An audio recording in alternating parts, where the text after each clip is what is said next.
Hello dear students, JEFY Javed English for you इस YouTube channel में आप लोगों का स्वागत है, वेलकम है। इस चैनल पर मैं आप लोगों को सिखाता हूँ 10th इंग्लिश और 12th इंग्लिश इन क्लासेस से जुड़ी हुई लगभग सारी इंपॉर्टेंट चीज़ें। इसके अलावा हम लोग यहाँ पर जनरल इंग्लिश भी सीख सकते हैं। ओके, आज की लेक्चर में हम लोग देखेंगे क्वेश्चन नंबर 6 का A2 जो स्पेशली 10th क्लास के लिए आता है, 10th इंग्लिश के लिए, बट दूसरे स्टूडेंट्स भी इसे देख सकते हैं। क्या होता है, इसमें आप लोगों को एक पैराग्राफ दिया होता है, उसे पढ़ना होता है और उसमें जो इन्फॉर्मेशन है, जो मालूमात है, उसे आप लोगों को रखना होता है एक टेबल के अंदर। ठीक है, पैराग्राफ टू टेबल, यानी पैराग्राफ की मालूमात आप लोगों ने उठाना है और टेबल में रखना है। काफ़ी आसान, काफ़ी सिंपल क्वेश्चन है ये। एक बार अगर आप लोग समझ लेंगे तो मैं आप लोगों को समझाऊंगा किस तरह से इसे हल करते हैं, किस तरह से इसे सॉल्व करते हैं, और समझाने के साथ साथ हम लोग एक क्वेश्चन को पैराग्राफ से टेबल में कन्वर्ट करेंगे। ओके, कौन सा क्वेश्चन होगा ये? महाराष्ट्र बोर्ड ने 10वीं के एग्ज़ाम्स में सितंबर अक्टूबर 2021 इस साल में जो क्वेश्चन दिया था SSC या 10th इंग्लिश के लिए, उसी क्वेश्चन को हम लोग पैराग्राफ से टेबल में कन्वर्ट करेंगे। ओके, ध्यान देने जैसी बात यह है, ज़रूरी बात यह है कि अक्सर स्टूडेंट्स भूल जाते हैं कि जब आप पैराग्राफ से टेबल में कन्वर्ट करते हैं तो टाइटल देना ज़रूरी होता है, एक नाम देना ज़रूरी होता है। ओके, तो सबसे पहले हमें क्या करना है? टाइटल देना है।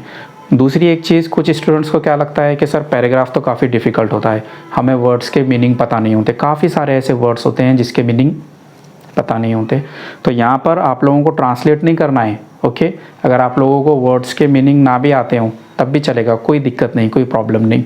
आप लोगों ने सिर्फ इन्फॉर्मेशन को ट्रांसफ़र करना है। मैं आप लोगों को सिखाऊंगा किस तरह से आप लोगों के लिए वर्ड्स डिफ़िकल्ट होने के बाद में भी, वर्ड्स ना समझने के बाद में भी आप लोग ये क्वेश्चन काफ़ी आराम से सॉल्व कर सकते हैं, अटेम्प्ट कर सकते हैं। ओके, तो 5 मार्क्स के लिए ये क्वेश्चन है, काफ़ी इंपॉर्टेंट है SSC या 10th इंग्लिश में। हम लोग सीधे चलते हैं क्वेश्चन पेपर पर। Okay, come on, let's begin. तो डियर स्टूडेंट्स, आप लोगों के सामने है क्वेश्चन नंबर 6 का A2। यहाँ पर क्या करना है आप लोगों को? Read the following paragraph and complete the table. नीचे एक पैराग्राफ दिया हुआ है, ये वाला, इसे पढ़ना है और टेबल कंप्लीट करना है बाय पुटिंग करेक्ट इन्फॉर्मेशन, और उस टेबल में कंप्लीट इन्फॉर्मेशन भरना है। Okay, suggest a suitable title to it, और एक टाइटल ऐड करना है वहाँ पर। पैराग्राफ कहाँ है ये आप लोग देख सकते हैं, ठीक आपके सामने पैराग्राफ है। नो अदर यहाँ से स्टार्ट हो रहा है और एंड कहाँ पर हो रहा है? टू टेक प्लेस, ये वाला पैराग्राफ है, इसे पढ़ना है और इन्फॉर्मेशन कहाँ पर फिलअप करना है? ये देखिए, ये वाला टेबल है। एक्चुअली 1 2 3 4 पॉइंट्स ऐसे हैं जो इनकम्प्लीट है, उन डैश को, उन ब्लैंक्स को आप लोगों ने फिलअप करना है, भरना है। ओके, तो हम क्या करते हैं, सबसे पहले ये वाला टेबल हमारी आंसर शीट पर बनाते हैं और इसके बाद हम लोग ये वाला पैराग्राफ पढ़ेंगे। ओके, और पैराग्राफ पढ़कर जो भी चीज़ हमारे समझ में आती है, इन ब्लैंक्स में, इन खाली जगहों पर हम लोग लिखेंगे। ओके, तो स्टार्ट करते हैं हम लोग क्वेश्चन नंबर 6 A2 ये वाला टेबल बनाने से।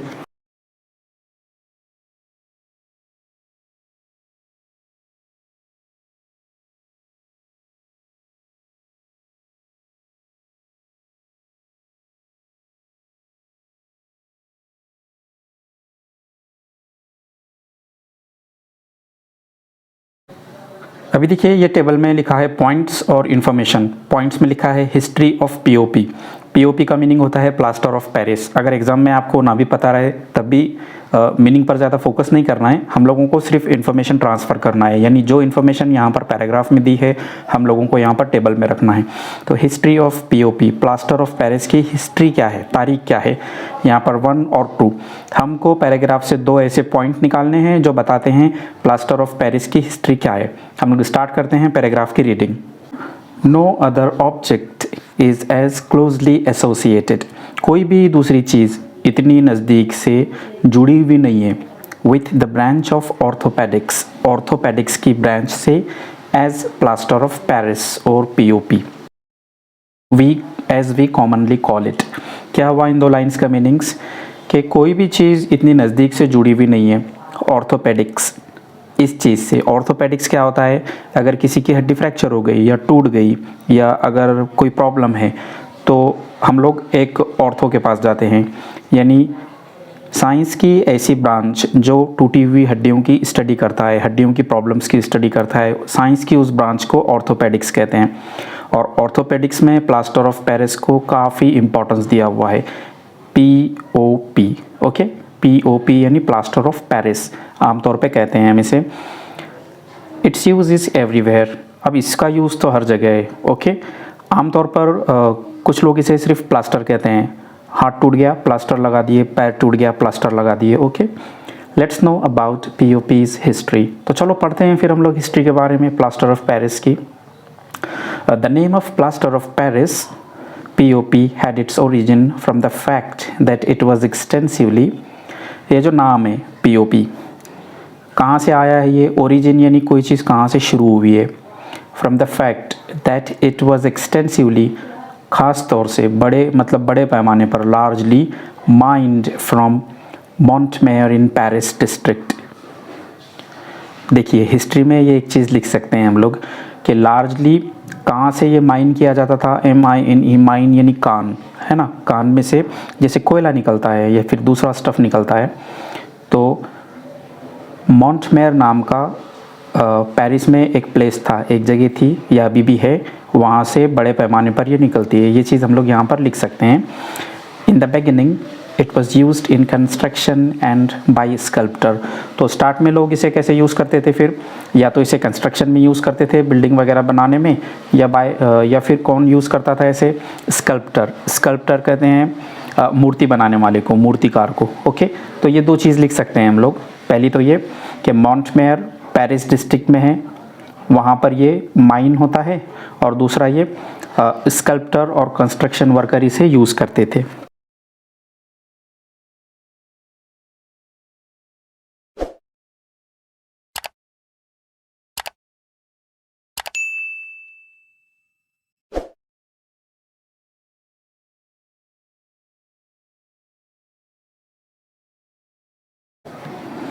ओके, ये पहला पॉइंट लिखा हम लोगों ने।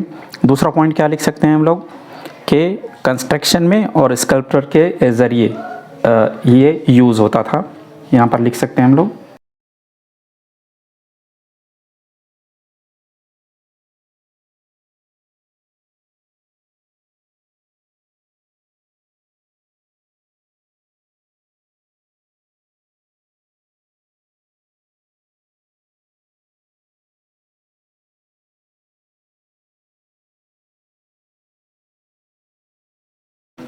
ओके, अब अगला वाला क्या पॉइंट है, जिस तरह से यहाँ पे हमने हिस्ट्री ऑफ POP लिखा, देखते हैं हम लोग।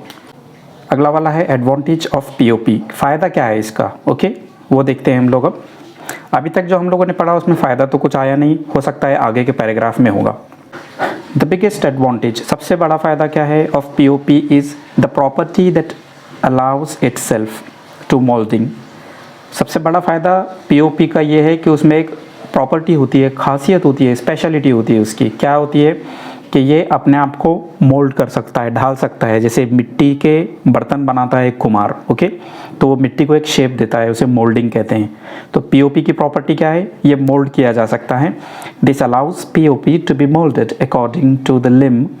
तो फिर इससे क्या होता है, जो भी हाथ या पैर, लिम यानी हाथ या पैर टूटा है, जहाँ पर हम लोगों को POP लगाना है, तो वो आसानी से लगाया जा सकता है। मोल्डेड, आसानी से ढाला जा सकता है। That it is applied to, जहाँ पर भी इसे लगाना है, तो ओके।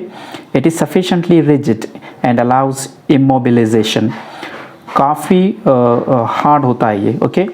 और इससे क्या होता है, हमारा हाथ या पैर जो भी फ्रैक्चर हुआ है, या जिस किसी का भी हाथ पैर फ्रैक्चर हुआ है, एक बार वहाँ पर POP अप्लाई कर दिया हमने, तो फिर मूवमेंट नहीं हो सकती आराम से, उसी शेप में हाथ या पैर रहता है। To allow healing to take place, और इससे हीलिंग यानी हाथ या पैर का जो अच्छा होना है वो काफ़ी आसानी से हो जाता है। तो दो प्रॉपर्टीज़ क्या लिख सकते हैं हम लोग, एक तो ये कि ये मोल्ड हो सकता है, और दूसरा ये कि हीलिंग अच्छी होती है, क्योंकि ये हाथ या पैर को हिलने नहीं देता है।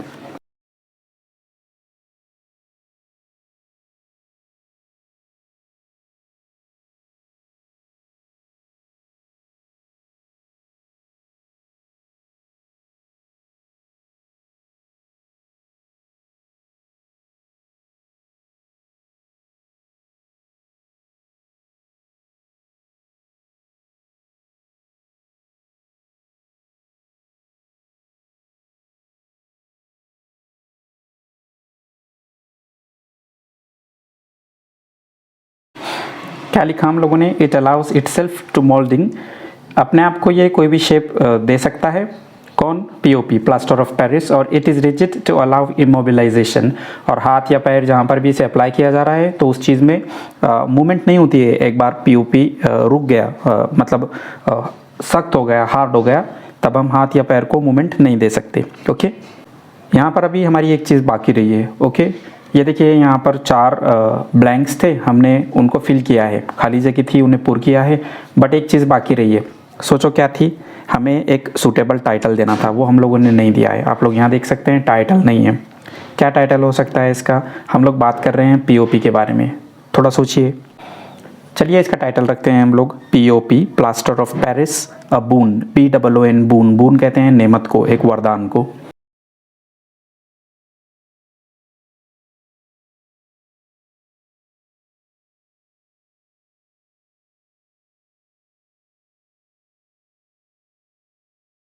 हम इसे ज़िगज़ैग अंडरलाइन कर देते हैं ताकि अच्छा लगे।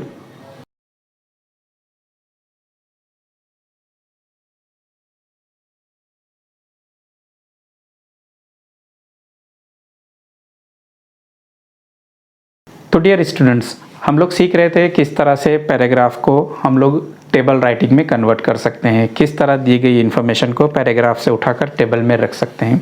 आगे भी 10 से 12 से रिलेटेड काफ़ी इंपॉर्टेंट वीडियोस इस चैनल पर आती रहेंगी।